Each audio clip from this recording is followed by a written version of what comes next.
Olá, estamos de volta com o Tela 1 Debate e hoje estamos discutindo sobre o preconceito racial contra os negros no Brasil. Estamos aqui no estúdio com o professor Luiz Paixão e com Mariana Raquel. O ministro Joaquim Barbosa é um grande exemplo para muitos quando se fala da consciência negra. Confira agora na matéria de Joana Castro. Joaquim Benedito Barbosa Gomes nasceu em 1954 em Paracatu. Professor, jurista e magistrado brasileiro, é o atual presidente do Supremo Tribunal Federal. Em 2013, foi eleito pela revista Time uma das 100 pessoas mais influentes do mundo. Barbosa teve ampliada a sua exposição nacional desde o ano passado, devido ao julgamento do Mensalão. Seu nome ganhou força nas redes sociais como possível candidato à sucessão de Dilma. O ministro concedeu uma entrevista polêmica ao jornal O Globo, que foi publicada em julho deste ano. Dentre os temas abordados, Barbosa afirma que o Brasil não está preparado para um presidente da República negro e afirma que já sofreu com racismo em sua trajetória profissional.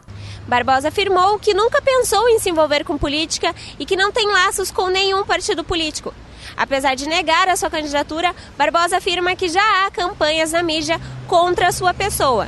O ministro acredita que há um caminho muito maior para o país percorrer em relação ao preconceito e que é preciso discutir abertamente o problema caso queira resolvê-lo.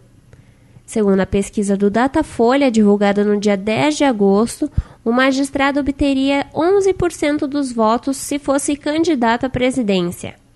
Alguns vereadores da Câmara de Curitiba não concordam com a opinião de Joaquim Barbosa. De forma alguma, eu discordo, porque eu acho que a questão do preconceito, da discriminação, já é algo ultrapassado no nosso país, pelo menos com as pessoas educadas, de bom senso.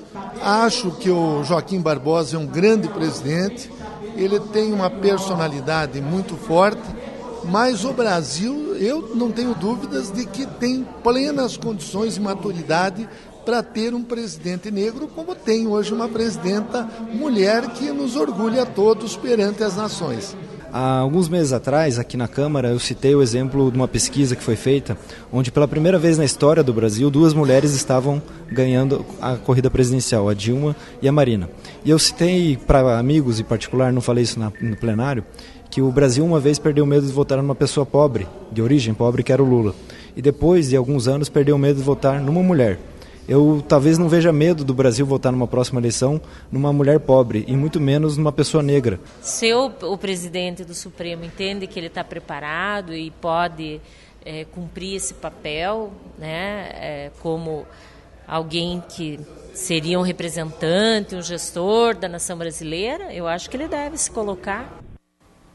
Bom, primeiramente eu queria saber do senhor, professor, se o senhor concorda com a afirmação de Joaquim Barbosa. O Brasil realmente não está preparado para ter um presidente negro?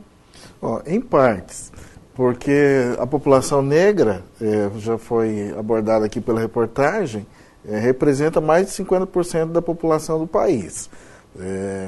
Hoje há uma ausência de negros nos quadros de poder. Se nós formos aqui na Assembleia Legislativa, dos 54 parlamentares, nós não temos um parlamentar negro. Aqui na Câmara Municipal, a situação é muito semelhante.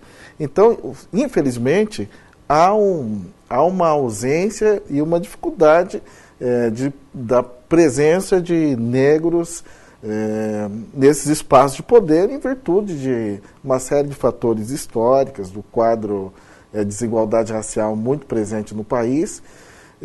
Mas eu acho que a sociedade brasileira tem avançado na compreensão do racismo.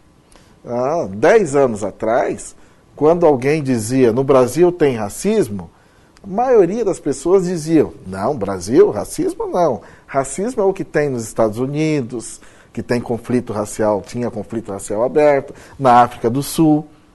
E se a gente pensar, esses 2 países hoje passaram por experiência de ter presidentes negros, que eram considerados países racistas. Agora, o racismo no Brasil, ele tem uma característica um pouco diferenciada desses países, que não tem um conflito explícito, mas há toda uma construção ideológica, resultado do processo de escravização ainda, que para justificar, para tornar natural escravizar um homem e uma mulher negra, foi preciso tentar comprovar que aquele humano era inferior, ou que não fosse humano.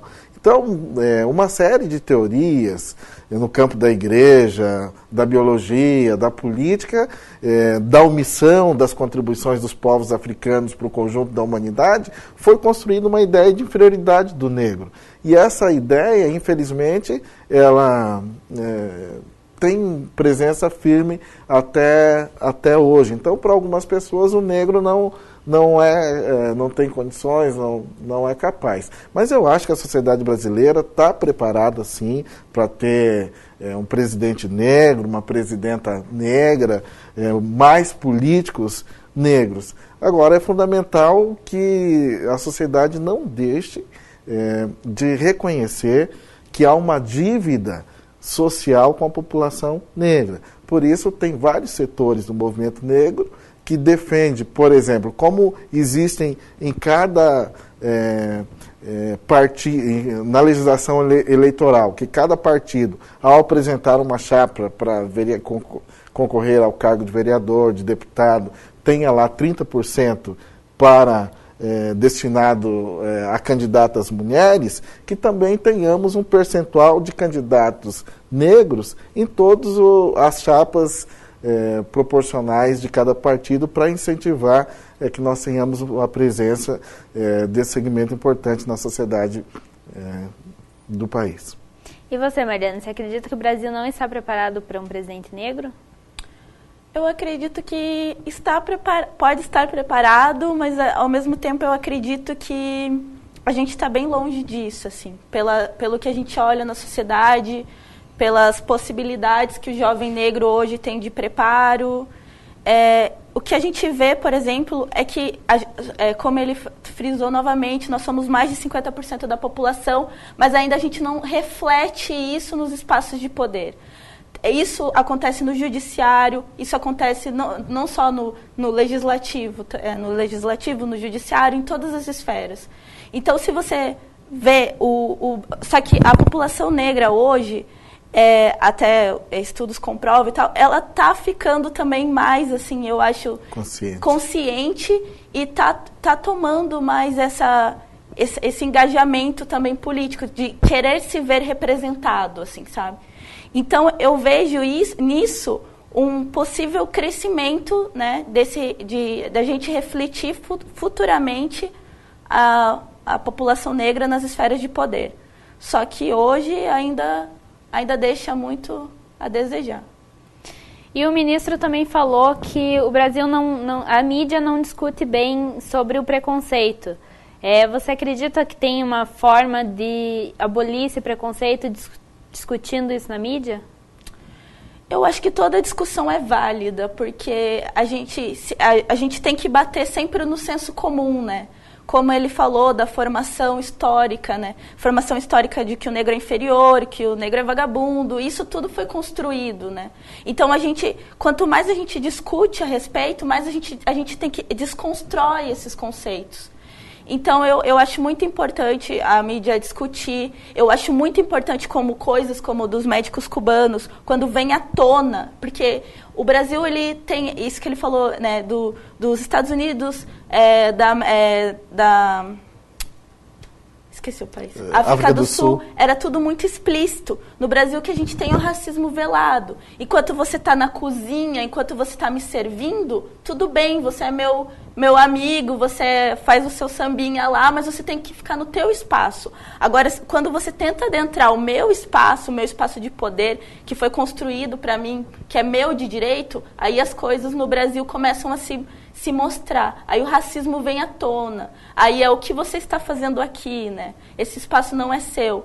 Então, eu acho que quando a gente fala disso, quando a gente fala que isso existe, quando a gente traz à tona, né, põe luz aí nesse racismo, eu acho que a gente tem mais chance de chegar a uma desconstrução mesmo. Tá. Vamos agora para um breve intervalo e já voltamos para o último bloco do Telão Debate para discutir sobre o Dia da Consciência Negra que virou feriado em Curitiba.